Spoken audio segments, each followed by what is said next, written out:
இது வரைக்கும் நாம் சிந்தித்தது நூலுக்கு போவதற்கு முன்னே இருக்கக்கூடிய செய்தி. இனிமேல் தான் நம்ம நூலுக்குள்ளே போகணும். இந்த நூலுக்குள்ளே போகும்போது இந்த நூலினுடைய அமைப்பு எப்படி இருக்கிறது அப்படின்னு நீங்கள் பார்க்கணும்.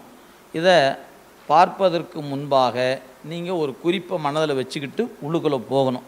உங்கள் புத்தகத்தில் 29வது பக்கம் எடுத்துட்டிங்கன்னா அதிகரணம் அப்படின்னு 3வது பற்றி பாருங்கள். தலைப்பில் அதிகரணம் அப்படின்னு கொடுத்துருப்பாங்க. அதாவது மெய்கண்டார் இந்த நூல் செய்யும்போது எப்படி செய்திருக்கிறார் அப்படின்னு கேட்டால், முதல்ல நூற்பான்னு பேர், 12 நூற்பா ஒவ்வொரு நூற்பாவுக்கும் கொடுத்துருப்பார். அடுத்தது பார்த்திங்கன்னா நூற்பாவுக்கு பிறகு அதை என்ன செய்திருப்பார்னா, அந்த நூற்பாவை சிறு சிறு கூறுகளாக பிரிப்பது. அப்படி பிரிக்கும்போது 5ஆக பிரிக்கணும். ஆனால் ஆசிரியர் நமக்கு 3ஆக பிரிச்சிருக்கிறார். ஒரு நூற்பாவை எடுத்துக்கொண்டு அந்த நூற்பாவை 5 கூறுகளாக பிரிக்கலாம். ஆனால் நமக்கு என்ன பண்ணியிருக்கிறார், 3க்குள்ளே பிரித்து காட்டியிருக்கிறார். அவ்வாறு 3ஆக பிரித்து அந்த 3க்கும் 3 பேர் வச்சிருக்கிறார். என்ன பேர் அப்படின்னா, மேற்கோள், ஏது, எடுத்துக்காட்டு, வெண்பா அப்படின்னு பேர். இப்போ நமக்கு என்ன தெரிஞ்சுக்கணும்னா, வெண்பா இதான் சூத்திரம். 12 வெண்பா, 12 சூத்திரம் இருக்கிறது. இந்த 12 சூத்திரத்துக்கும் அவர் ஒவ்வொரு சூத்திரத்தையும் அந்த சூத்திரத்தை நமக்கு உணர்த்துவதற்காக சிறு சிறு கூறுகளாக பிரித்து கொள்கிறார். அப்படி சிறு சிறு கூறுகளாக பிரிக்கிறார் பாருங்க. அந்த கூறு என்ற சொல்லுக்கு தான் வடமொழியில் அதிகரணம் என்று பெயர்.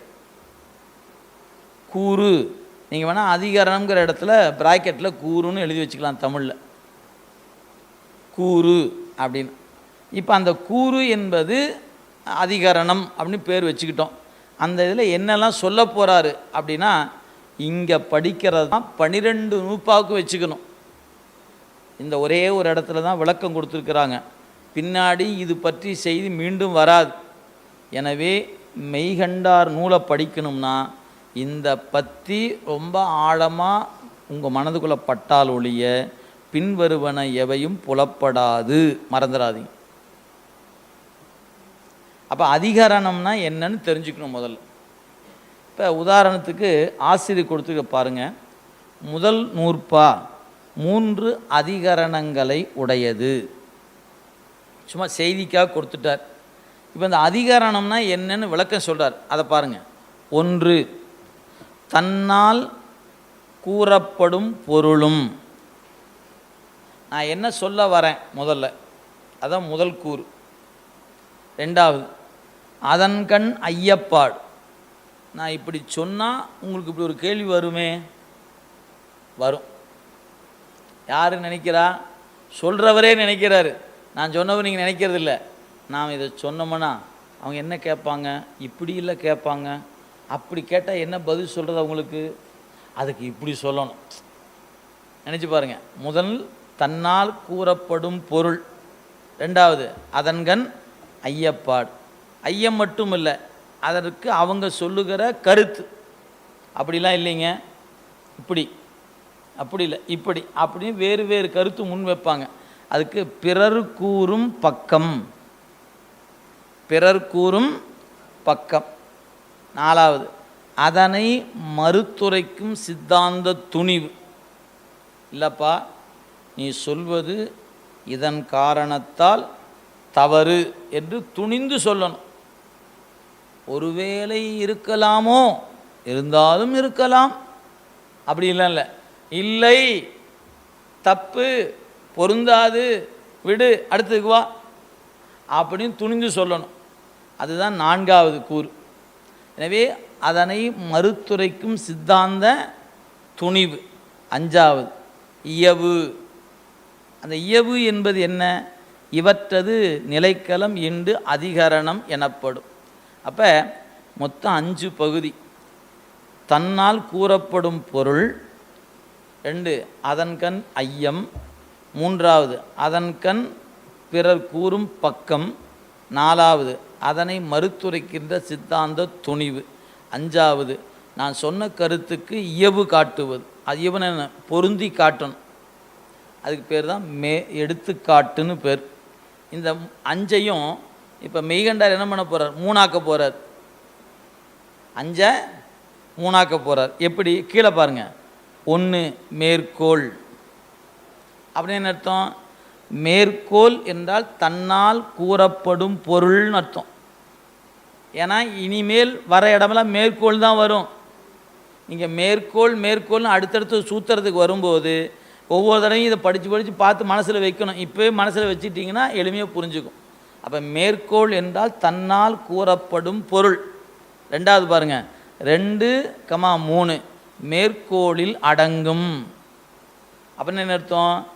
தன்னால் கூறப்பெறும் பொருள், அதன்கண் ஐயம், அதனை பிறர் கூறும் பக்கம். இந்த 3 சேர்ந்ததுக்கு பேர் தான் மேற்கோள் என்று பெயர். அப்போ மேற்கோள் என்று சொன்னால் என்ன விளங்கிக்கணும்? 3 கருத்து அதில் இருக்குது. தன்னுடைய கருத்து, அதன்கண் ஐயம், அதற்கு பிறர் கூறும் பக்கம். அவங்க என்ன சொல்லுவாங்களோ, இவங்க என்ன சொல்லுவாங்களோ, இவங்க என்ன நினைப்பாங்களோங்கிறமா இல்லையா? ஒன்று அப்படித்தாங்க இருக்குது. நம்ம ஏதாவது ஒன்று சொன்னோம்னா கொஞ்ச நேரம் இருங்க, இதை போய் அப்படியே சொல்லிடாதீங்க, நீங்கள் சொன்னீங்கன்னா அவங்க இப்படி நினச்சிக்கிட்டே என்ன ஆகுது? ஐயோ அப்படி வேறு நினச்சிக்குவாங்களா? ஆமாங்க, ஆடாடா அப்படி நினச்சிட்டாங்கன்னா அப்புறம் இப்படிலாம் ஆகிடும். ஐயோ இப்படி ஆயிடுச்சுன்னா அப்புறம் எப்படி தாங்க சொல்வது? கொஞ்சம் பொறுமையாக இருங்க. இப்படி அப்படி ஒன்று நகர்த்துறக்குள்ளே எவ்வளோ கஷ்டப்பட்டு நகர்த்துறோம் பார்த்தீங்களா? அதைத்தான் இப்போ சித்தாந்தத்தில் சாத்திர நோக்கில் கடவுள் உண்டுன்னு சொல்கிறதுக்கு மெய்கண்டார் நமக்கு. இவனுக்கு சொன்னோம்னா கேள்வி கேட்பானே, அந்த கேள்வி கேட்டால் ஐயோ அவன் அப்படில சொல்லுவானே. அப்போ இவன் முதல்ல இவனுக்கு சொல்லணும். நாம் சொன்னோம்னா அவன் என்ன கேட்பான்? அது சந்தேகம் கேட்பான். சந்தேகம் கேட்ட முடியாது, இதை கேளு அதை கேளு அது மேலே சொல்லுவான். ஐயோ அதையும் வச்சு இவன் கேட்பானே. அப்போ இதுக்கும் சேர்த்தியில் சொல்லணும். அப்போ முதல்ல ஒரு கருத்தை சொல்லும்போதே 3 வகையாக சிந்திக்கிறார். என்னுடைய கருத்து இதனால் உனக்கு ஒரு சந்தேகம் இப்படி வரும். அவன் வேற உன்னை கேட்பான்ல, இப்படி கேளுன்னு சொல்லுவான் இல்லையா? பிறர் பக்கம். இதை 3ஐயும் உள்ளடக்கி ஒன்றா வச்சார். அதுக்கு பேர் மேற்கோள்னு பேர் வச்சார். சரி, இப்போ அதுக்கு ஒரு துணிவு, சித்தாந்தம் சொல்லுகிற துணிவு, அதுக்கு பேர் ஏதுன்னு பேர். துணிந்து சொல்லுவது ஏது. அடுத்தது இயவு, அது 5 தனியாக, அதுக்கு பேர் ஏது. இந்த ஏது அப்படிங்கிறதுக்கு அப்புறம் பின்னவர்கள் அந்த இயவு எடுத்துக்காட்டு வெண்பா அல்லது உதாரண வெண்பா அல்லது திருட்டாந்தம் என்று பெயர். அப்போ நீங்கள் என்ன நினச்சி பாருங்கள், ஒரு செய்தியை மெய்கண்டார் நமக்கு சொல்லணும்னு நினைக்கிறார்னா இப்படி கண்ணை மூடி நெட்டியில் உட்கார்ந்துருக்கிறார். முதல் நூற்பா அப்படின்னு சொல்லணும்னா என்ன சொல்வது? சொன்னால் அவனுக்கு என்ன சந்தேகம் வரும்? அதுக்கு யாரெல்லாம் வேறு கருத்தை என்ன முன் வைப்பாங்க? அப்படி முன் வைத்தாங்கன்னா அதுக்கு சித்தாந்தம் சொல்லுகிற மறுப்பை சொல்லணும். சொல்லி முடிச்சுட்டு முன் வைத்த கருத்து, பிறர் கூறிய பக்கம், தான் சொன்ன மறுப்பு, இதுக்கெல்லாம் எல்லாத்தையும் ஒன்று இணைத்து இதை பார்த்துக்க அப்படின்னு எடுத்துக்காட்டு வெண்பாவோடு அவனுக்கு சொல்லி அவன் கருத்துக்கான ஐயத்தை நீக்கும். இப்படி 3 பொருளை பற்றியும் சொல்லணும். 3 பொருளை பற்றி ஐயத்துக்கு விளக்கம் சொல்லணும்.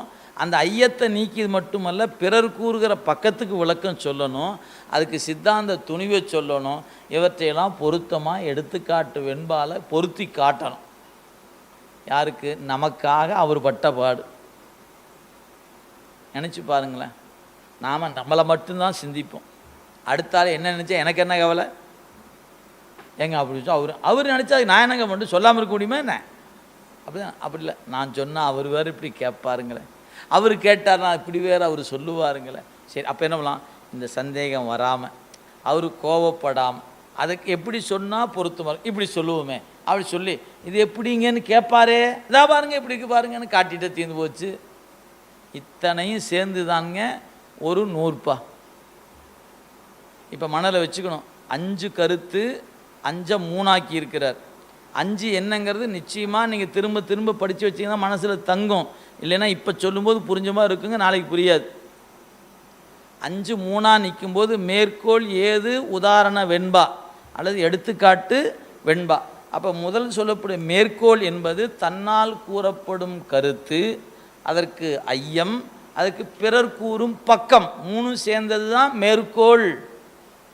ஏது சித்தாந்த துணிவு, அடுத்தது இயவு என்கிற எடுத்துக்காட்டு வெண்பா. இதாங்க அடிப்படை.